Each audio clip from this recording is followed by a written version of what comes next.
Hola! Hola, hola, everyone. Welcome to another episode of Beyond the Screen. Let's get real, for real, for real. For real, for real. For real, for real, for real. Today we're really excited because we are going to be sharing space with Jonathan Christensen Caballero, who is a sculptor. So we are super excited because we have not had, I think, have we? No, we haven't had a ceramic or someone who works with ceramic and sculpture as part of the lives. So for those of you who are new to the Beyond the Screen, these are episodes where we invite artists to just have honest conversations about their journey. Hola, hola. And the intention is for y'all to see that artist journeys are different, and then there are some parallels, and then there are some differences. And the goal is for you to get to engage with the artists. Often we get to see work in galleries or at online, and we don't have access a lot of the time to the artist. So it's really important that we provide a space where y'all get to ask questions and just get to know the artist a little bit. So, bienvenidos, welcome everyone, hola, thank you all for joining. And remember that these conversations go on our YouTube page as well as they're recorded and put on our feed here on Instagram. So feel free to like and share and subscribe to our YouTube channel as well. We're just going to give it a second to wait for Jonathan to hop on. And yeah, we're really excited. So also know that as we're talking, to feel free to ask questions or to comment on the conversation. And we're super excited. And it looks like Jonathan is joining, so give us just 1 second.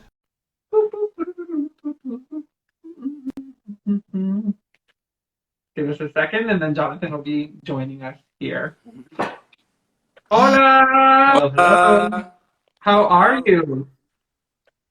I'm good. How are you? Good. We're doing good. Yeah, we're doing really good. We're excited to share space with you, hermano. Like, we've been, I believe it was Adrian Delgado who connected us, and we started following your work, and we fell in love, and we are just really excited to be able to share space with you. Yeah, it's amazing because I've been watching these this last year, and it's so funny because it feels as though I tune in so often that it feels like I know you better, and I'm just like actually this little bubble, floating and listening to y'all's conversations. So it's really wonderful to be able to join you two tonight and really actually get face to face, instead of wearing a mask. So Yes. And it's I think it goes both ways too, Jonathan. Like, we were talking about this right before we went live también, that like this is going to be our first face to face or our first real interaction with you behind that's not behind a keyboard, and yeah. But it doesn't feel that way. It feels like because we engage through DMs and through commenting on each other's work, that like it feels like we know you. So so it's beautiful to finally get to share some space with you. So, like we were sharing with folks who may not know what the Beyond the Screen is, this is really an opportunity for us to get to know Christian, or to get to know Jonathan a little bit better. But for y'all also to feel free to ask preguntas to Jonathan. So, let's go ahead and get started. Well, we know that labels are very complicated, and for us artists, some of us use the term and some of us don't. But do you yourself use that term? And what's your relationship to that label artist? So I do now. But funny enough is that I was interested in the arts since I was a kid, but I didn't call myself an artist. And I was actually on a walk today out in the woods, and I was like thinking about it and like ready for this question, and I was thinking to myself how I feel it maybe now more than ever, with some of the things that have happened, especially this last year. And for me, it started as a kid. Like I wanted to be an artist. I remember for Christmas one year asking for some prints of different paintings that I just because I wanted to feel connected to the arts.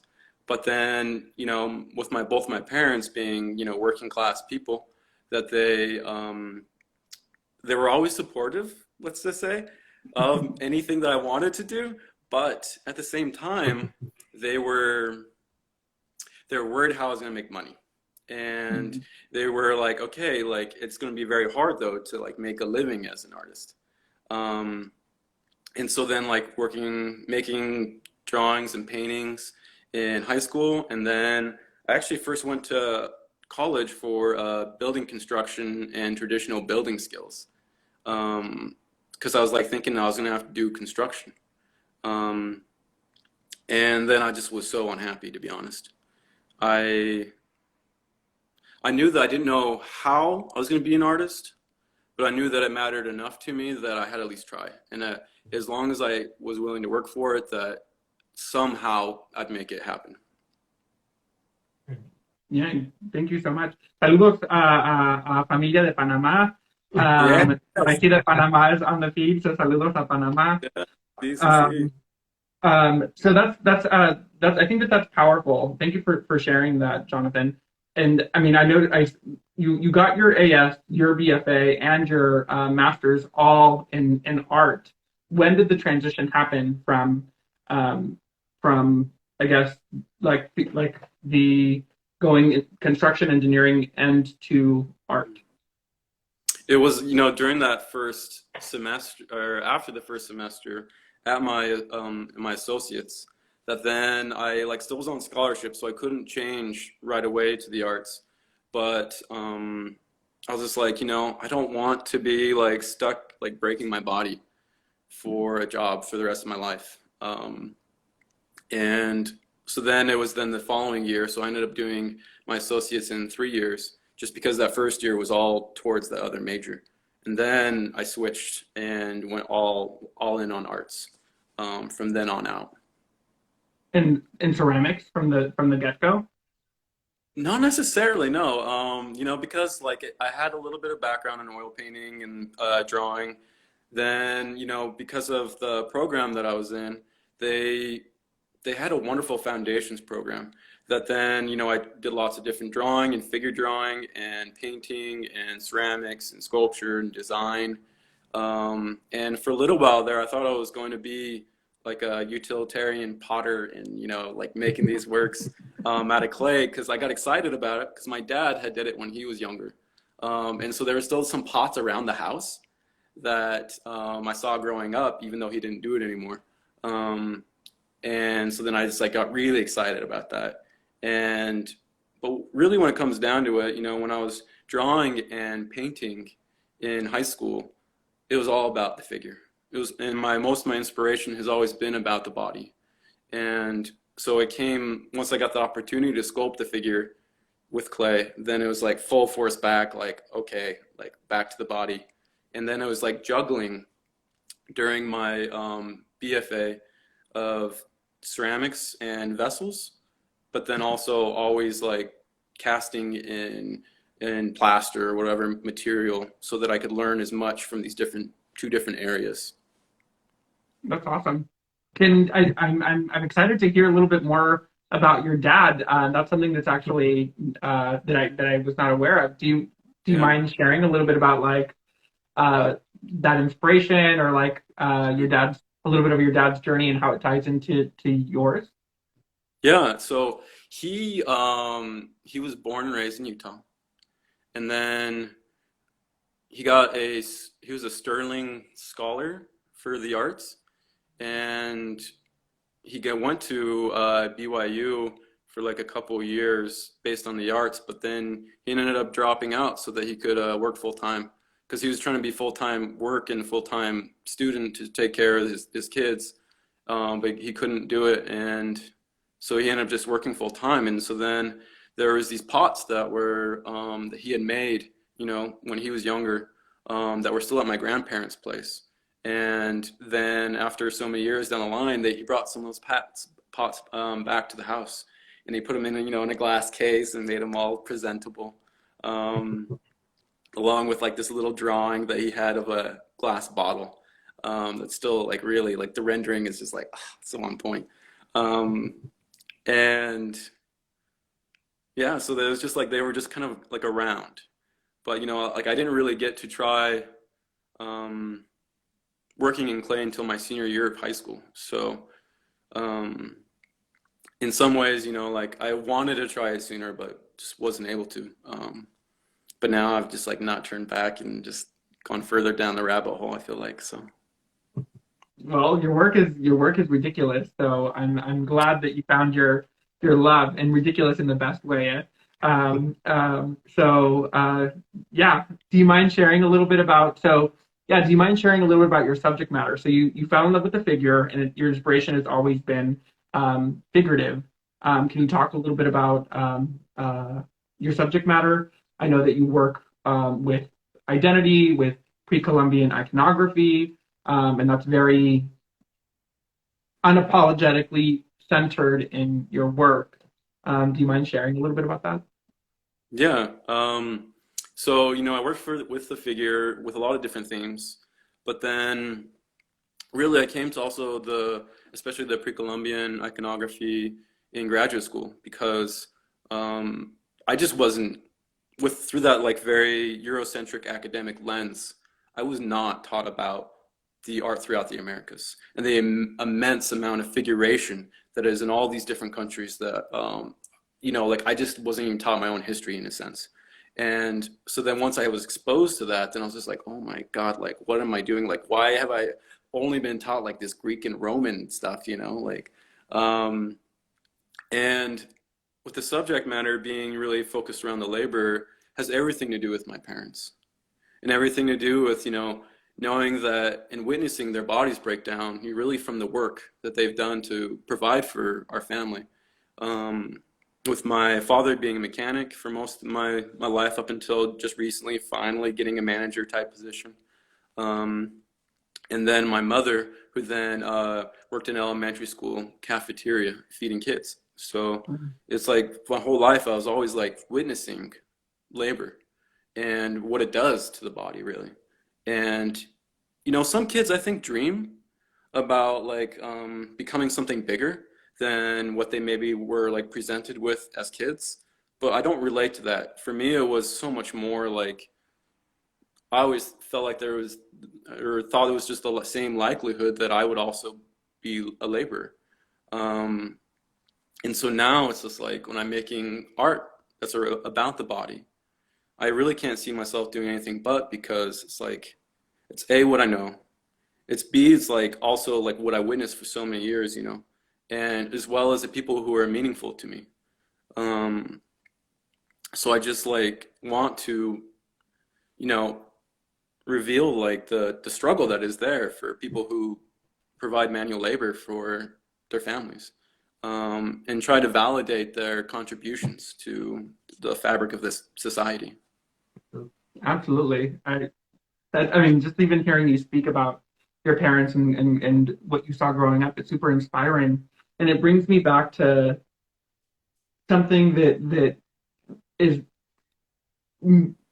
probably not intentional because it's the way that the work is produced, but in your process, you were building, you were sculpting this elder mujer, and because of the weight of the clay, I'm assuming um, you rested her chin on like a support, a clay support. Yeah. And it just hearing you speak now is reminding me of the first time that I saw that piece, and it was the work in progress and not the finished piece. And I thought about how it is about labor, and how the body often doesn't get to rest, right? But you were resting this elder's Mm. body on this support. And as I don't know why I'm making that connection now as I'm hearing you speak, but it just brought kind of like that image into my head, and it was really powerful. So, um, The shy guy. Yeah, I'm like, I mean, what can we say about your work? It's absolutely amazing. And one of the things that I just want to point out is that it's for me it's amazing to speak to sculpture specifically because the way that you're thinking about how the viewer is literally walking around your work. There's an extra dimension that happens with your work versus a two-dimensional painting that's trying to recreate space, right? You're literally putting your figures in a space, and usually these spaces aren't meant for these figures to exist.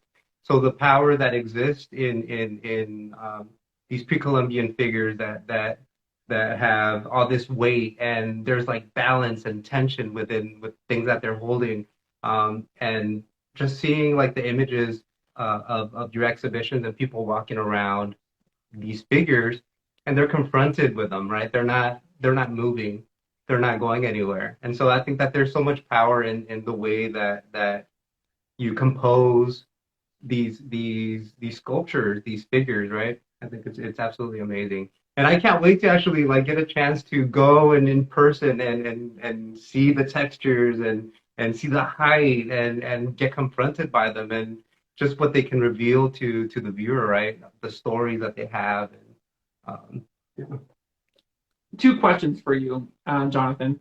The first one is, can you talk a little bit about your color choice? Like I noticed that the figures themselves are often left in the natural color, and then there's color added like stripes or symbolism, but or they're blue or they're like a flat color.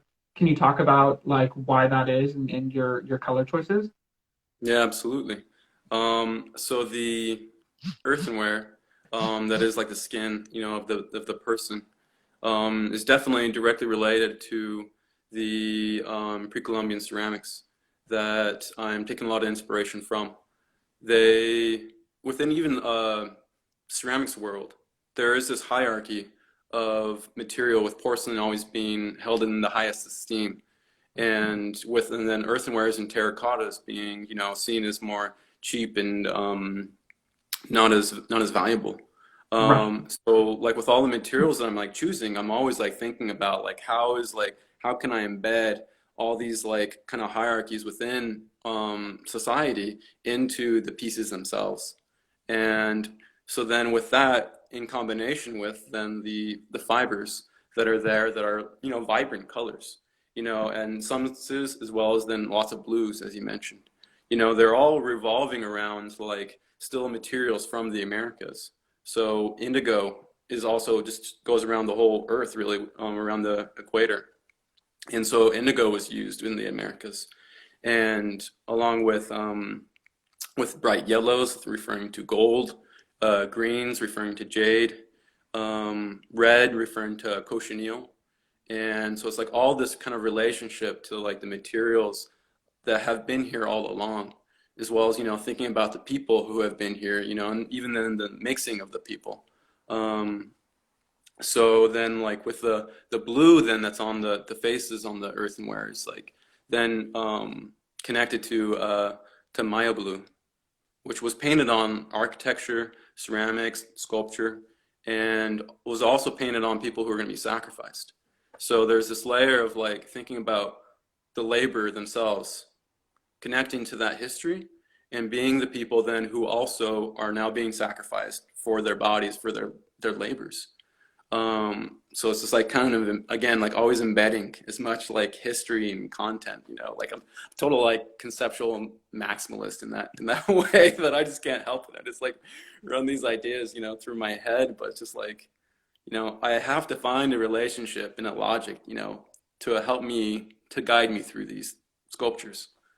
And I really want the color palette to be meaningful to the work as well, and to work in combination with, as opposed to like against, the people who I hope to represent. Right. Powerful, beautiful. And I think that there's an honesty in material, right? And in what you just said, versus like what we're given in art history, for example, that the Greeks and Roman sculptures were white, right? And that they weren't white initially. And so I think that there's a lot of power in reflecting how things are, right? And where they come from. And like they're talking about the material that's found within the equator. And so it's talking about like where it's from, what its place, and you're reinserting these people, these figures in our time now. So you're like bringing them from back in the days to exist in a time with the people now. And so I think that that's something that's very powerful. Definitely. Yeah, then even now with the with the amount of like secondhand denim that I use, because blue collar, like even that term, is related to indigo and cotton, and so it's like this indigo, has this connection to clay and to cotton since always, within the Americas. So it's just like, like realizing those kinds of connections and like trying to really let the work become the representation of those connections. Definitely. I think that there's also a lot of power in the scale of your work, Jonathan. Like there's something to be said about your figures, like I mentioned before. One of the things that I love about them is that they are very unapologetically centered in the work, and um, that the scale allows you to be confronted by the figure in a way where the figure holds the power, right? And I think that there's something to be said about that. Your sculptures hold the power, because if it makes anyone uncomfortable, the person that's going to have to walk away or look away is going to be the observer, right? And I think that's super powerful. Can you talk a little bit about the scale? hmm Yeah, it's I for the most part worked life size. Whether it's busts or full figures, I want the work to have that direct correlation to the viewer's body themselves. If there was something smaller, then they would be more like doll-like, and as you said, like the the audience would be kind of pressing their force upon the figure, upon the sculpture, as opposed to the sculpture really having such a presence. And so scale really like works to my advantage to make the people who often are just invisible within society be visible, and so that the people who often are whether you're even cleaning at late at night, or you're all whether you're like tucked away into the bellows of the building, like it's like the people who are there taking care and like keeping society going in so many ways are in front of you and unapologetically there. So you have to realize and see their humanity. Yes. Yes, Jonathan. Yes. That's amazing. You're amazing. Um, uh, there's a question. Can you talk a little bit about how you use specific people's faces? Yeah, Nicole, she's one of my peers here, and Hi, Nicole. so for a lot of the figures, it's actually my mom's face. And so I Ooh. took a live casting of her face, as well as then my dad's. And, I'm starting to grow that collection of different molds that I have, so that I can have that, like, the representation of the worker physically, literally being my own, family, as well as then in the future, I'm hoping to get more faces, so that I can show more representations, because in the end, it's not about me. And it's not, I know my story is similar to so many other people's. And so I want more representations of faces and people, so that I can talk about how must overcome these things, and that together we are strong and we are resilient. I don't know why I got so emotional. Like I just hearing you talk about, like, I don't know. I'm just sorry. Um, there's something there's something about like being able to walk into a space and see your mom. Um, can you talk a little about, and yeah, I guess, and maybe this is me now just kind of drifting away, because I guess, what is it like to walk into a white cube that often is not meant for or made for not only artists of color but people of color in general, right? I know that when my mom goes to art exhibits with me, one of the questions that always comes up is, what do I wear? I don't speak English. Am I going to feel uncomfortable? Like, there's so much like trauma and there's so much discomfort, and now you take that discomfort, and not to project and say that your mom has those similar insecurities as my mom, but then you take insecurities like these, or maybe they're not even insecurities, realities, right? Truths. And now she becomes the subject in a space that was not meant for her, but now she owns the space within your piece. Um, and I think there's power in that. Do you mind sharing a little bit about Yeah. what it's like for you? So, I didn't grow up going to museums like with my parents or anything. Wait, hold on one second. Can you get my charger real quick? It's like intense moment, and then I'm just like, my phone's like. No, it's okay. And I'm sorry I got emotional, but like, yeah, I just Oh. just pictured my mom. Sorry about that. Wait, I found it, Kristen. Hold on. It was. I tried to do it from the laptop, and then it didn't give me like the join thing. So then I was like, oh no, and so that's why I was like late. Okay. It's okay. It's all good. All right. So I didn't grow up going to museums, as I said. It's something that I've kind of come to later in life, and I've definitely been asked like where I want to see the work, in that. Is it meant for the museum? Is it meant for public spaces? And how could I put it in a place that is maybe more accessible to the people that I also even want to represent? And I remember one of my faculty in Indiana, Malcolm, he also was like, no, I want to see this in like the Smithsonian. Like this should, like as much as it would be wonderful to be in a public space so that it can be seen by those people, like this deserves and should be in it, like the Smithsonian or something, Yeah. And with my mom, I think, for a while there, especially she was like, oh, why can't you, like, there's a lot of pain in some of the sculptures I make. And she also kind of like, why can't you make something prettier, for a long time. Up until recently, where now with the content of the work, she totally gets it. Both my parents are totally like in support, because I was talking with her just barely, I think yesterday, and she told me I read her some writing that I had to do for some stuff, and she's like, it has heart. It's almost as if there's like, you can have a song that's like a fun beat and nice and catchy, but if it doesn't hit you in the heart, then, it doesn't have the same power. And so I think, really now they get it. Like they see like the importance of what I'm trying to talk about, as well as in like in the spaces I'm trying to talk about it. Definitely. And I agree with your friend. It deserves to be in the Smithsonian, but it also deserves to be in public spaces. It deserves to be everywhere. It's so powerful, Jonathan. It's like really, really, really good. It's really good. And then I also have a question in terms of like, with the scale that you're working in, there's huge, it's a huge investment. It's also a huge risk, right?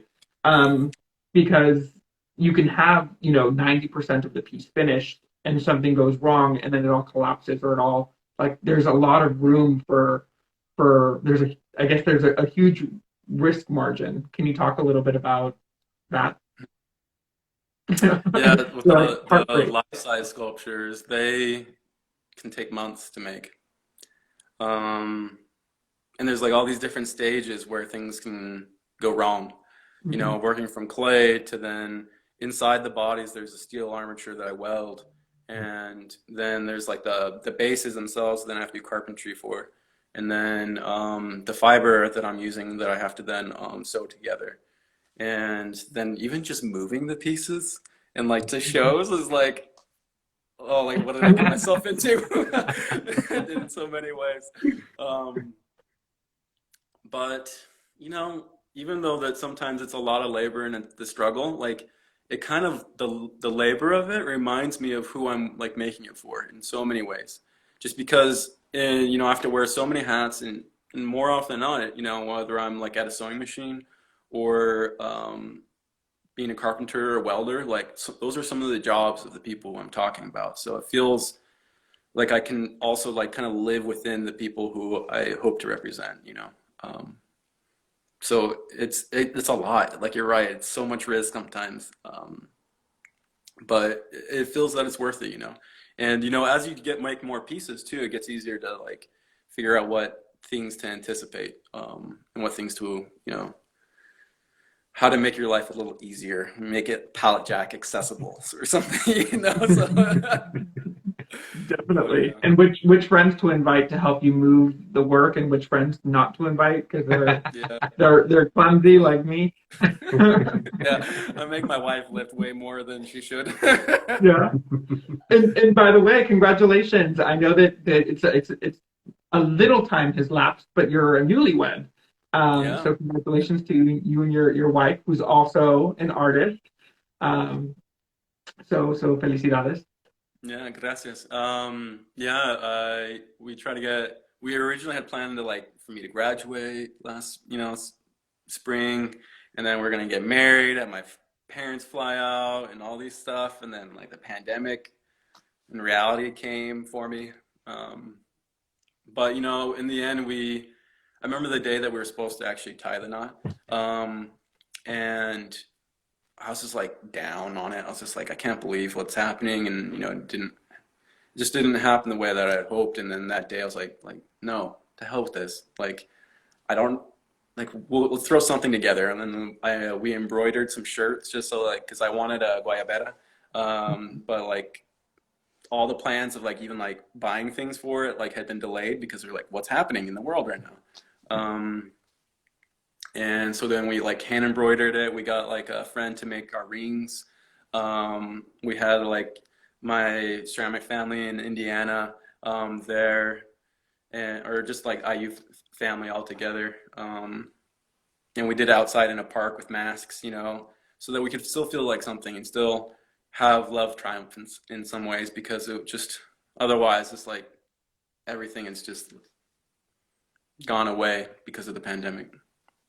It was really, really hard. And actually, that brings me back. I want to say something that I've been, you know, wanting to say that how grateful I am to both of you, because when my thesis show was forced online and I got kicked out of studios, and then with our wedding and everything, like, and not seeing my family, these artist talks that y'all started doing was like my lifeline in so many ways. And not only that, but then also like within most of the ceramic world, there's definitely some artists who are trying to give representation to Latinos, but the way that y'all are doing it, I heard my own story or stories are similar to it more here than I have anywhere. I feel like I'm about to get emotional now. And so I'm just wanting to like really just share my gratitude for what you're doing, and I just y'all are just wonderful. So I just want to make sure to give some time to like share how important I feel what you are doing. So Thank you. Thank you so much, Jonathan. That's really beautiful, and yeah, I mean, and you're welcome. And honestly, it's y'all who are providing, you know, your stories and your narratives, and we're just here to share, you know, our platform and to try and, you know, we say this to each other all the time, but try and be who we needed as young us, right? Um, like how can we be the adults we needed when we were younger, and that's what we're trying to do, you know. So thank you for joining us and for sharing your story, and to bring it back to you, because tonight is about you. Is, you know, you mentioned, I saw your white letters, by the way, freaking gorgeous, and the embroidery that y'all did was really, really beautiful. And I believe you did the embroidery, right? yeah, we did it. I did my own, and she did hers, and I realized how hard that was because I've worked with so many materials that my wife just assumed I know like what I was doing, and I don't, you know. And so there was a big learning curve in trying to figure out how to embroider these flowers, and like, you know, it was I learned a respect and appreciation for embroidery. Yeah. But they were beautiful. And Yeah. so you mentioned, pandemic and having to figure this all out. What, because, um, normally I would assume, and correct me if I'm wrong, it would normally work out of a studio, because the shops are closed during pandemic. What's your process like currently, or are you not creating? Can you talk a little bit about how pandemic has impacted your process? Yeah. So initially it flattened it completely. Um, because I wasn't allowed in the studios, we just got kicked out, and just had to like share images of what we already had.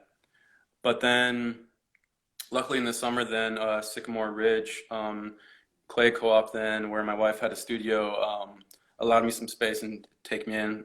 Thank you to Jocelyn. And so then I was just making pots because initially it was like I was like meant to finish this work, specific work, and I couldn't. Um, and it helped me at least kind of get making something again, even though it wasn't the specific work. And then after a little while, then she also gave me some space to work in there. And luckily, her husband has a little bit of a wood shop, and so I was able to then start to fabricate some things again and firing some pieces. Some of the pieces that I had started that were meant for full-size figures, but then I had to like figure out new ways of showing the work because I didn't have the same resources I did before. Um, and then it really honestly was like, okay, now I'm through MFA. How can I start like making some maybe medium to small size work? Because this big stuff is a lot to deal with, takes a lot of resources. And so now it's like I have to change some of my practices to reflect what tools I have at hand. Because I don't have a great, I got more access now because I'm teaching at the University of Kansas and just recently got some access to some of the wood and metal shops. But it all depends on like what tools I have, what I can make. And so I'm working as a artist in residence in the Interdisciplinary Ceramic Research Center, and that allows me a lot of physical space and some kilns, so I can do ceramic work there. And then and some of my metal and fiber fabrication that I don't need a lot of tools for, I have.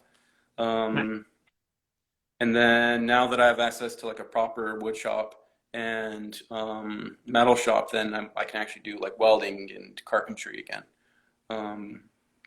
Just because as an artist, you're so dependent on your tools, especially as like with the types of materials that I use. So it's really hard, and I just wish I had this massive, beautiful space and giant studios that like had every tool I ever wanted, and things to pick me up for me, and like, but someday maybe.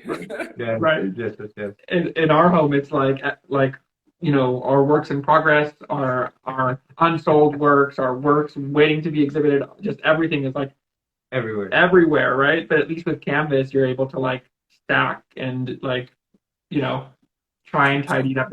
And I was going to say that's not something that we share. So it's not like you can put these life-size sculptures in your living room, right?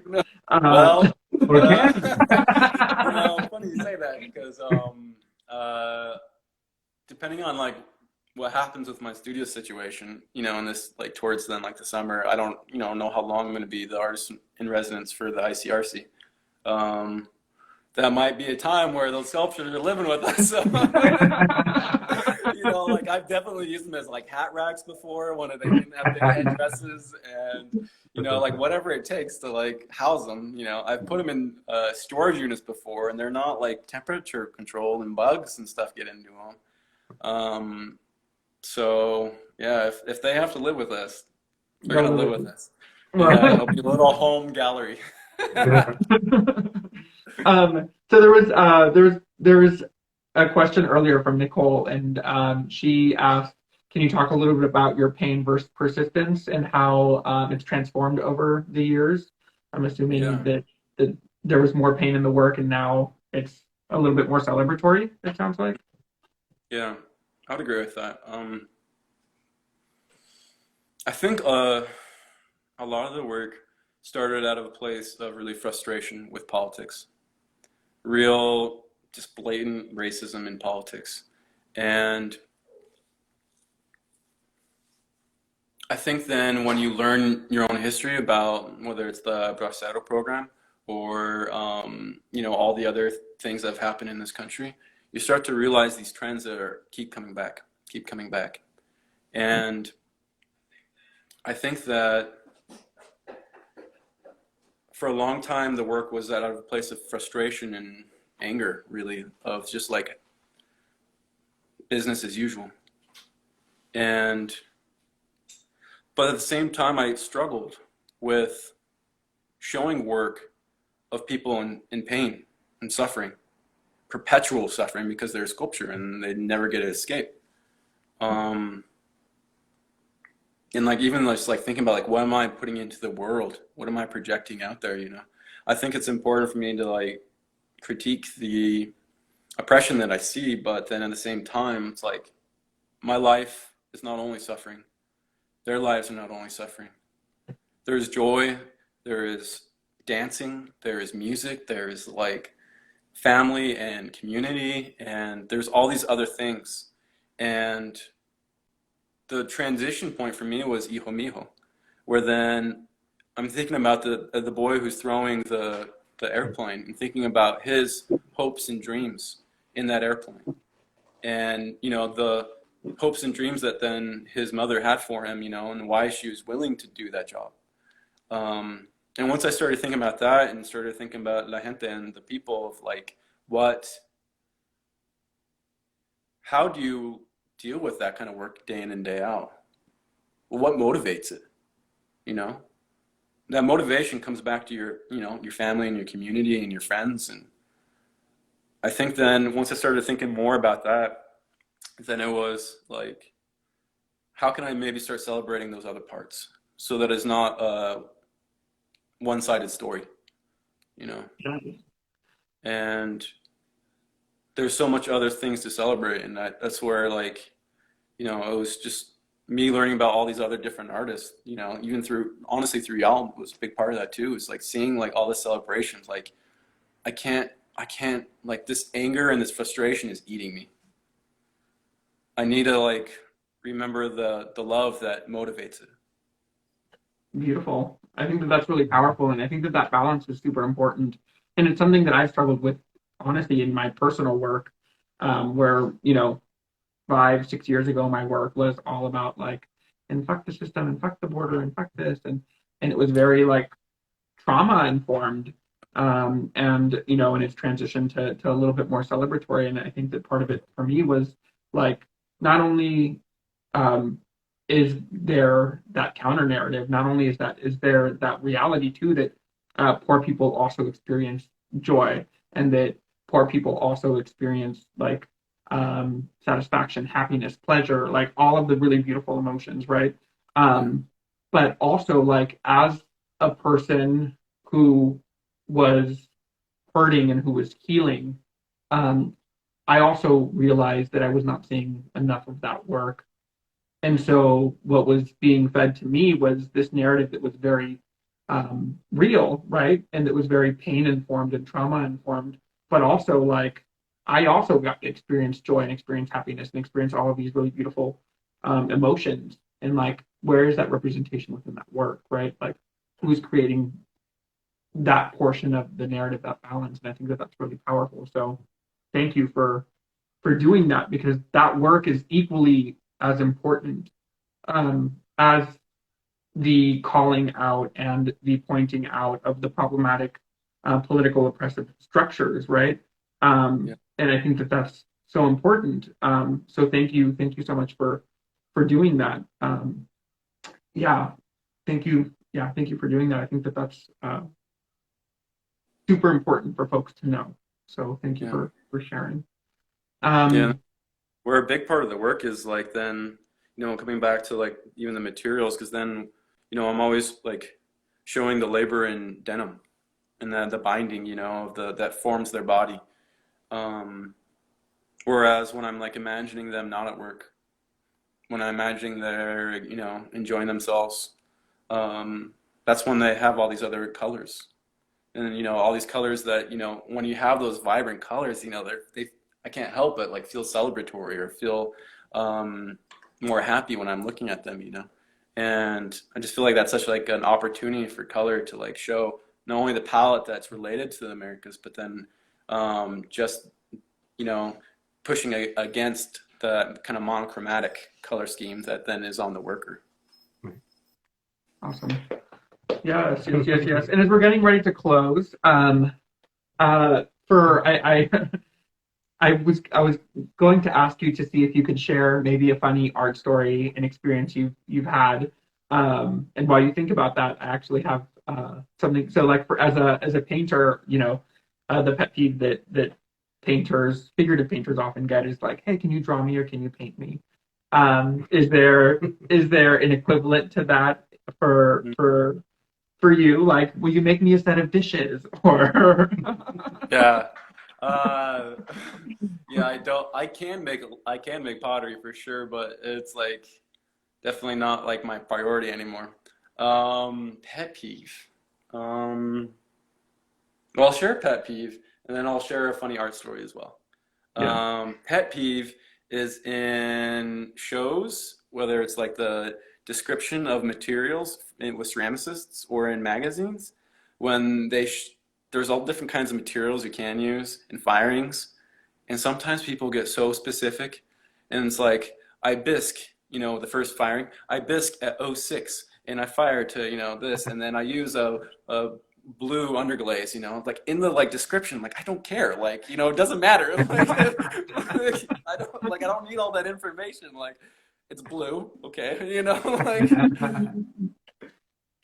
It's not what. So I think it's really annoying when people get too caught up in those descriptions. And then a funny art story is, I was thinking about this and I was just like what we do what we're willing to do for the art. And so I was thinking about a funny art story that is with my friend Joanne Quinones.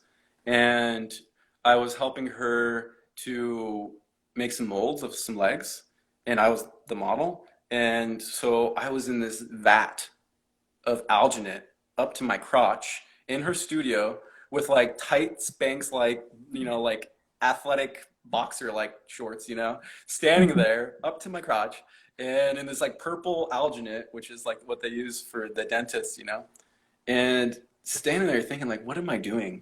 Like this is like my life, like, well, you're so willing to just like, donate your knowledge and your body, and I'm so happy to, but it's like also you find yourself in some funny situations, staying in there in your underwear in a vat of alginate, Oh, that's so funny. That's awesome, though. That's awesome. Like I got the image of you just looking down, like, what the hell am I doing? Yeah, totally. What am I doing? And like when they're applying it and dumping it in, like it's not like a smooth operation. Like there's a little kind of bumping and like trying to like get it like spread it in the right spots. So. That's awesome. Thank you so much for sharing. And to close, where can folks? Are there any projects that you'd like to plug? Anything coming up? And congratulations, by the way, for making it on Ceramics Monthly. Like, that's awesome. And the cover. So I know. So I'm preparing for a solo exhibition in Kansas City at the Belger Arts Center in Belger Crane Yard, which I'm going to be able to show. It's really beautiful, big space, so I'll be able to show all these sculptures. That's something that's a problem sometimes, is just like the size of the work that I can share. And it's not too far from here, so I can show all this big stuff. And it feels like a repeat and like retake of like the thesis that I get to, but more. So I got that, and then I actually got like a whole bunch of other things. Technically I'm so let's see. I'm in a show right now in Paducah, Kentucky, an invitational ceramic show, Layers of Being, which has an online catalog. I'm also then part of Small Favors in the Clay Studio Philadelphia. And that opens, I think, this Friday on March 5th. And then I got some other stuff in the works, but I can't quite share it yet. So I will on my Instagram. So no keep worries. posted. Yeah, keep us posted. And then the ones that are shareable, if you wouldn't mind just sending us or tagging us or sending it to us via DM, and we'll post it on our pages as well and invite folks to go and support you también. Thank you. I appreciate that. Yeah, I'm really excited about this, the solo show especially. Yeah. And nervous because then I have to move all this big sculpture. No, but that's awesome. We're super, super, super proud of you, Jonathan. Like, yeah, I've been looking forward to chatting with you this whole week. This whole week, it's only Tuesday, right? No, but I've been really looking forward to chatting with you and getting to know you a little bit better. Like I was sharing, it feels like we already know each other, and it's so weird in that sense. Yeah. But it Yeah, was but this is actually like the first like real face to face, frente a frente. Yeah. Yeah, and hopefully not the last. And yeah, it's harder with ceramics because of, like you said, scale and the need to like move around the sculpture. And it's hard to transport, but hopefully in the future we'll have the ability to work together when we reopen our gallery as well. So Bring it to California. yes, putting that out into I would the love to. world. I would love to. I'm down. I got some ideas and we talk about it. Hey. Yeah, let's do it. Let's do it. Cool. So yes. So entonces, on that note, buenas noches. Thank you to everyone who tuned in. Again, you can watch this episode on our YouTube channel. We'll also post it on our feed. So feel free to share it with your friends. Like, share, subscribe. Click the button below. I'm just kidding. But thank you to you, Jonathan, so much for joining us tonight. Thank you for having me. I really, again, appreciate it so much. Absolutely. Thank you. Buenas noches. Adiós. Buenas noches. Bye. Yeah.